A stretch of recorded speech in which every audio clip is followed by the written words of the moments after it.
இறைமகன் இயேசு கிறிஸ்துவில் மிகவும் பிரியமான சகோதர சகோதரிகளே, உற்றார் உறவினர்களே, நண்பர்களே, குழந்தைகளே, இந்த நேரத்திலே இந்த இறைவார்த்தையின் அபிஷேகம் நமக்கு கிடைப்பதற்கு ஜெபிப்போமா?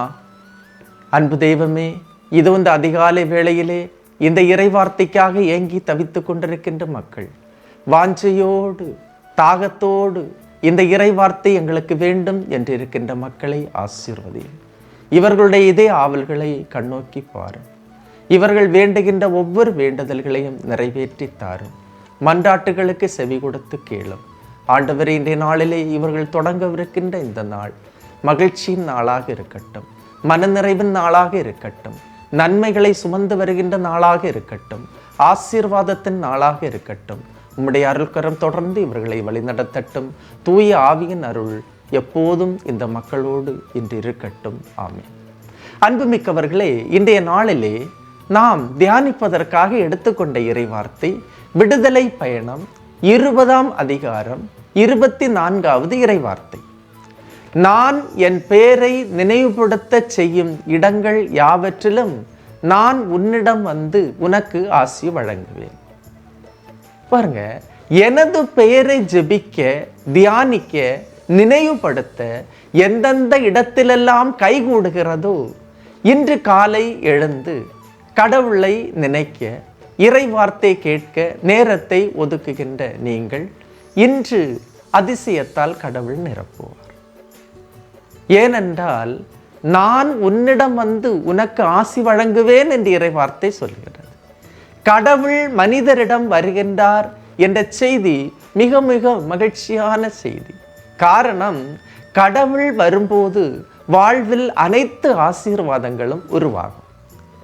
இது காசு கொடுத்து வாங்குவது அல்ல, காசு கொடுத்தால் கிடைப்பது அல்ல. மாறாக கடவுளின் பெயரை நினைக்கும் போது கிடைக்கும் ஆசீர்வாதம், கடவுள் நம்மை தேடி வந்து நம்மோடு தங்கும்போது கிடைக்கின்ற ஆசீர்வாதம். வயதான பிறகு, உடல் தளர்ந்த பிறகு, ஓய்வு நேரத்தின் போது கடவுளை நினைப்பது அல்ல புத்திசாலித்தனம். உடலில் தெம்பிருக்கும் போது, வாலிப பருவத்தில் கடவுளுக்காக ஓட வேண்டும். இவ்வாறு ஓடுகின்றவர்களின் பக்கத்தில் கடவுள் வருவார். அவர்களுடைய பேரை அல்லும் பகலும், கடவுளுடைய பேரை அல்லும் பகலும் தியானிக்கின்ற மக்களிடத்தில் கடவுள் இருப்பார், வந்து குடிகொள்வார். ஏனென்றால் அவர்களுக்கு நினைவும் ஆற்றலும், அவர்கள் படுக்கும் போதும் எழும்பும் போதும் கடவுளையே நினைத்து நினைத்து அவர்கள் உள்ளத்தில் அக்களிக்கின்றார்கள், அவரை போற்றுகின்றார்கள். நீங்கள் பிரச்சனைக்குள் இன்று இருக்கின்றீர்களா? குழப்பமான மனநிலையில் இருக்கின்றீர்களா? கோடிகள் கொட்டி கொடுத்தாலும் இந்த பிரச்சனையிலிருந்து வெளிவர முடியாது என்று நினைக்கின்றீர்களா? இனி வாழ்வே இல்லை என்று நினைக்கின்றீர்களா? அன்புமிக்க சகோதரமே, நீங்கள் நம்புங்கள். கடவுள் உங்களிடம் வரும்போது நிலைமை மாறும். நிறைவானது வரும்போது குறைவானது மறைந்து போகும். ஒளி வரும்போது இருள் விலகி ஓடும்.